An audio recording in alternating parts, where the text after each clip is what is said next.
Welcome back to my channel Zoologist AK, and today we are going to discuss about the mechanism of hormone action।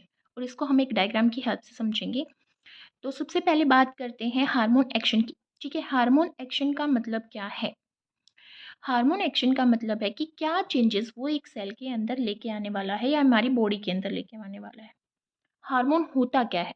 Hormone एक molecular substance या एक chemical substance होता है जो endocrine gland के through secrete किया जाता है, जिसको हम डक्टलेस ग्लैंड भी बोलते हैं।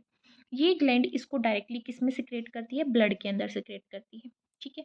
अब हार्मोन हमारा 4 टाइप का हो सकता है। पेप्टाइड भी हो सकता है, स्टीरॉयड भी हो सकता है, आइडोथायरोनिन और अमाइनो एसिड डेरिवेटिव भी हो सकता है। एज पर एनसीईआरटी, हार्मोन्स का केमिकल नेचर के बेसिस पे हार्मोन्स को 4 ग्रुप में क्लासिफाई किया गया है। पेप्टाइड हार्मोन्स, पॉलीपेप्टाइड हार्मोन्स या प्रोटीन हार्मोन्स।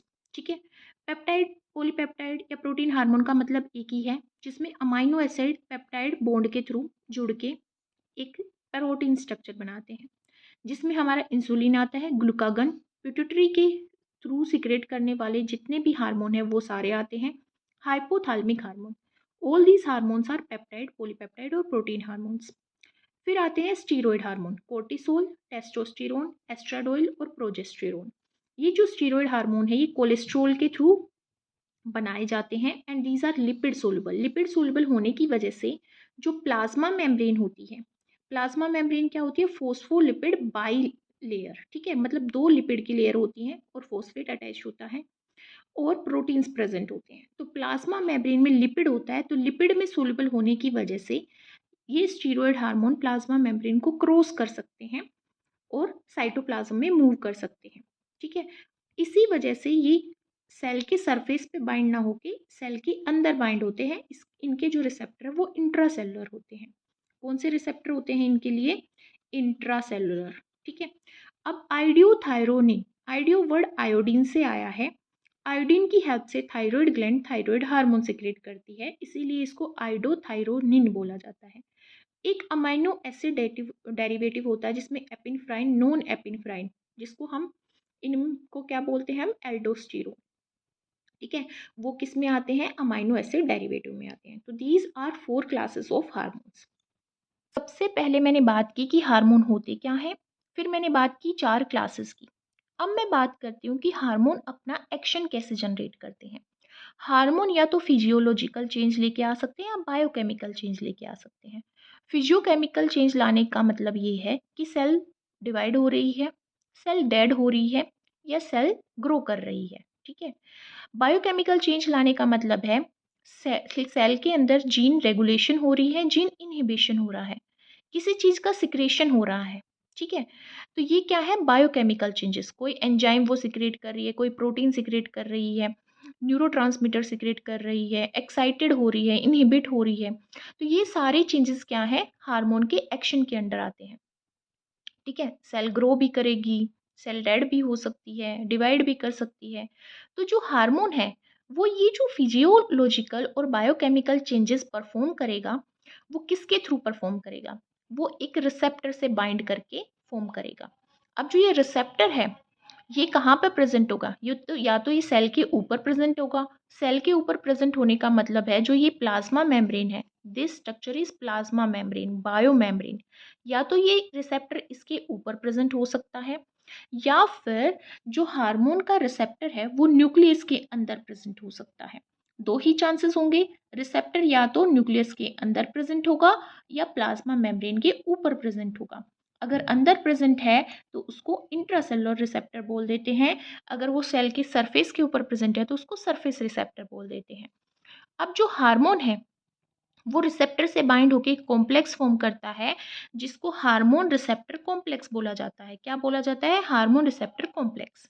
अब जो ये रिसेप्टर है वो ऐसा नहीं है कि एक रिसेप्टर प्रेजेंट है तो वो एफएसएच के लिए भी है, एलएच के लिए भी है, थायराइड हार्मोन के लिए भी है, ठीक है, मेलाटोनिन के लिए भी है, कोर्टिसोल के लिए भी है। नहीं, रिसेप्टर्स क्या होते हैं? Receptors are specific in nature. Specific होने का मतलब क्या है कि एफएसएच के लिए जो हमारा रिसेप्टर होगा वो कोर्टिसोल के लिए नहीं होगा।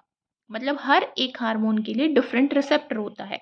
सो receptors are specific in nature. तो अब हम बात करते हैं, दो तरह के रिसेप्टर्स को हम स्टडी करेंगे। एक जो प्रोटीन हार्मोन्स के लिए होता है, मतलब कि सरफेस रिसेप्टर। प्रोटीन हार्मोन्स किससे बाइंड होते हैं? सरफेस रिसेप्टर से। प्रोटीन हार्मोन में हमारे क्या आगे? इंसुलिन, ग्लूकागन, पिट्यूटरी हार्मोन और हाइपोथैलेमिक हार्मोन।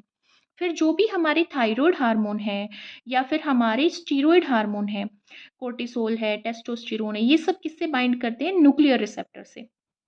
ठीक है, तो हम दो तरह के रिसेप्टर स्टडी करेंगे, एक सरफेस रिसेप्टर और एक इंट्रासेलुलर रिसेप्टर। सबसे पहले हम बात करते हैं किसकी? सरफेस रिसेप्टर की। सबसे हम पहले हम किसकी बात करते हैं? सरफेस रिसेप्टर की बात करते हैं। यहाँ पे हम देख सकते हैं एक हार्मोन प्रेजेंट है, जिसमें हमने एग्जाम्पल किसका लिया है? यहाँ पे follicular stimulating hormone का। We all know that follicular stimulating hormone is secreted by anterior pituitary. Anterior pituitary follicular stimulating hormone secrete करती है, जो कि प्रोटीनियस होता है नेचर में। अब ये सेल के ऊपर एक रिसेप्टर प्रेजेंट है, उसके साथ ये बाइंड होके क्या फॉर्म कर रहा है? Hormone receptor complex. तो यहाँ पे क्या होता है, जब भी सरफेस रिसेप्टर के साथ हार्मोन बाइंड करता है तो यहाँ पे सेकेंडरी रिसेप्टर्स, सेकेंडरी मैसेंजर्स अपना रोल प्ले करते हैं। तो यहाँ पे जब रिस्पॉन्स जनरेट होता है तो एक जनरेशन होती है सेकेंडरी मैसेंजर की। सेकेंडरी मैसेंजर में साइक्लिक एएमपी भी हो सकता है, कैल्शियम भी हो सकता है और IP3 भी हो सकता है। ठीक है, इनोसिटोल ट्राइफोस्फेट, इसकी फुल फॉर्म क्या होती है? Inositol triphosphate. ठीक है, साइक्लिक एएमपी कब बनता है? एटीपी से साइक्लिक एएमपी बनता है। पहले एटीपी होती है, एटीपी डिग्रेड होती है, मतलब उस फोस्फेट को रिमूव करती है और साइक्लिक एएमपी बनाती है। यहाँ पे 3 फोस्फेट होती है, एएमपी के अंदर 1 फोस्फेट होती है। ठीक है, तो पहले क्या हुआ? हार्मोन रिसेप्टर के साथ बाइंड हुआ, हार्मोन रिसेप्टर कॉम्प्लेक्स फॉर्म हुआ, फिर सेकेंडरी मैसेंजर जनरेट हुआ। सेकेंडरी मैसेंजर में साइक्लिक एएमपी हो सकता है, कैल्शियम हो सकता है या IP3 हो सकता है। फिर उसके बाद कोई भी बायोकेमिकल रिस्पॉन्स आएगा, और बायोकेमिकल रिस्पॉन्स का मतलब है कुछ सिक्रेशन होगा, कुछ रेगुलेशन होगा। ठीक है, अंदर कुछ केमिकल यहाँ पे लोचा होएगा, जिसके बाद फिजियोलॉजिकल रिस्पॉन्स आएगा। या तो सेल ग्रो होगी, जैसे ओवेरियन ग्रोथ, फॉलिक्यूल्स की ग्रोथ, या फिर सेल डेड होगी। ठीक है, तो ये हमारा किसके केस में होता है? जब हमारा हार्मोन सेल सरफेस के रिसेप्टर से बाइंड करता है। तो कौन सा हार्मोन बाइंड करेगा सेल सरफेस रिसेप्टर से? Protein hormone. क्या जनरेट करेगा? Secondary messenger. अब हम बात करते हैं ऐसे हार्मोन की जो थायराइड हार्मोन है या फिर स्टीरॉयड हार्मोन है। स्टीरॉयड हार्मोन जो कोलेस्ट्रॉल से मिलके बने होते हैं, जो लिपिड सोलुबल होते हैं। लिपिड सोलुबल होने की वजह से वो यहाँ के लिपिड, जो प्लाज्मा मेम्ब्रेन के अंदर जो लिपिड प्रेजेंट है, उनको क्रॉस कर जाते हैं। उनको क्रॉस करने के बाद वो कहाँ पे जाएंगे? न्यूक्लियस में जाएंगे। न्यूक्लियस के अंदर उनका क्या प्रेजेंट होता है? रिसेप्टर्स प्रेजेंट होता है, और वहाँ पे जाके वो हार्मोन रिसेप्टर कॉम्प्लेक्स फॉर्म करेंगे। हार्मोन रिसेप्टर कॉम्प्लेक्स फॉर्म करके वो क्या करते हैं? वो हमारा किसके साथ इंटरेक्ट करते हैं? जीनोम के साथ। जीनोम क्या होता है? हमारा डीएनए सेट। हैप्लॉइड सेल के अंदर जो जीनोम होता है, डीएनए सेट होता है, उसके साथ वो इंटरेक्ट करते हैं और वहाँ पर जीन को रेगुलेट करते हैं। जीन रेगुलेशन की वजह से वो सेल डिवीजन को यहाँ पे क्या कर सकते हैं? कंट्रोल कर सकते हैं। टिश्यू की ग्रोथ को, उसके डिफ्रेंशिएशन को, डिफ्रेंशिएशन का मतलब क्या है? जैसे यहाँ पे ब्लड सेल कौन सी बननी है? वाइट ब्लड सेल बननी है, रेड ब्लड सेल बननी है, ऐसे डिफ्रेंशिएट करेंगे और टिश्यू की ग्रोथ करेंगे। So I hope you are clear कि जो हमारे स्टीरॉयड हार्मोन्स हैं वो यहाँ पे क्रॉस कर जाएंगे लिपिड बाइलेयर को, और उनका हार्मोन रिसेप्टर न्यूक्लियस के अंदर प्रेजेंट होगा, जिसके बाद वो जीन को रेगुलेट करेंगे। जीन कहाँ पे प्रेजेंट होगा? डीएनए के अंदर।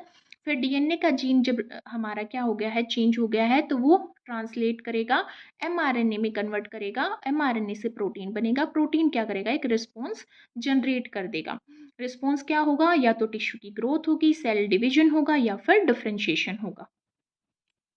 अभी इसी टॉपिक से रिलेटेड कुछ क्वेश्चन डिस्कस करते हैं। देखिए, यहाँ पे पूछा गया है, consider the given diagrammatic representation of the mechanism of action of two categories of hormone. यहाँ पे दो कैटेगरी शो की गई है हार्मोन की, फिगर 1 एंड फिगर 2। जैसे हमने एनसीईआरटी में डायग्राम स्टडी किया, एग्जैक्ट वही डायग्राम है। ठीक है, in which of the following option correct answer for blanks A to I is indicated. A हमारा क्या है? यहाँ पे हमें ये बताना है A to I हमारा है क्या। तो ए हमारा यहाँ पे क्या है? हमने अभी स्टडी किया, ए हमारा हार्मोन है। ठीक है, ए इज हार्मोन। बी क्या है हमारा? B is receptor. बी हमारा क्या है? रिसेप्टर है। B is receptor. Generation of C, C क्या है? सेकेंडरी मैसेंजर है, सी इज सेकेंडरी मैसेंजर। ठीक है, अब यहाँ पे देखें डी क्या है हमारे पास? डी भी हमारा हार्मोन है। ठीक है, और यहाँ पे एफ क्या है? रिसेप्टर है, एफ हमारा रिसेप्टर है। ई क्या है? न्यूक्लियर मेम्ब्रेन है, यस न्यूक्लियर मेम्ब्रेन है। ई क्या है हमारा? न्यूक्लियर मेम्ब्रेन, या फिर हम न्यूक्लियस इसको बोल सकते हैं। ठीक है, न्यूक्लियस हम इसको बोल सकते हैं। जी क्या है हमारा? डीएनए है। एच क्या है हमारा? एमआरएनए है। आई क्या है हमारा? प्रोटीन है। आई क्या है? प्रोटीन है। अब हम ऑप्शन में देखें तो हमारा ए क्या है? Steroid hormone, B receptor, C secondary messenger, D steroid hormone. ठीक है, D steroid hormone, E nucleus हो गया। ठीक है, और हमारा एफ क्या हो गया? Hormone receptor complex. F hormone receptor complex, या रिसेप्टर से हार्मोन बाइंड हो रहा है, यस। फिर जी हमारा क्या हो गया यहाँ पे? जी हमारा क्या होगा? जीनोम या फिर डीएनए। और एच हमारा क्या हो गया? एमआरएनए। और आई हमारा क्या होगा? प्रोटीन। तो करेक्ट ऑप्शन क्या आना चाहिए? सी। अब यहाँ पे आप अपने ऑप्शन को एलिमिनेट भी कर सकते हो। कैसे? देखो, अब यहाँ पे हमारे पास बी, इसने एंजाइम बोला है। ठीक है, बी एंजाइम नहीं हो सकता क्योंकि बी तो क्या है? यहाँ पे देखो बी क्या है? रिसेप्टर है। तो ये हमारा ऑप्शन कैंसिल हो गया। यहाँ पे भी बी रिसेप्टर, ये ऑप्शन भी हमारा कैंसिल हो गया। बचे क्या? ये दो ऑप्शन बचे, यहाँ पे भी रिसेप्टर, यहाँ पे भी रिसेप्टर है। ठीक है, अब यहाँ पे देखो डी में स्टीरॉयड हार्मोन दे रखा है, डी, और यहाँ पे डी में नॉन स्टीरॉयड हार्मोन दे रखा है। तो डी हमारा क्या है? स्टीरॉयड हार्मोन है क्योंकि ये सेल मेम्ब्रेन को क्रॉस कर रहा है। तो ये ऑप्शन भी कैंसिल हो गया। तो हमारा क्या आ गया? सी ऑप्शन आ गया। नेक्स्ट क्वेश्चन में ये बोल रहा है hormones are called chemical signals that stimulate specific target tissue. एक स्पेसिफिक टारगेट टिश्यू को स्टिमुलेट करते हैं। Their specificity is due to the presence of signal receiving receptor. उनकी स्पेसिफिसिटी कौन डिफाइन करता है? Receptor. Only in the respective target tissue, उस target tissue में। Where where are these receptor present in case of hormone of protein nature. हमने पढ़ा protein nature के hormone cell surface के ऊपर प्रेजेंट होते हैं। सेल सरफेस कौन फॉर्म करता है? Plasma membrane. तो करेक्ट ऑप्शन क्या होगा? Plasma membrane. In heart cells के अंदर which one serve as second messenger.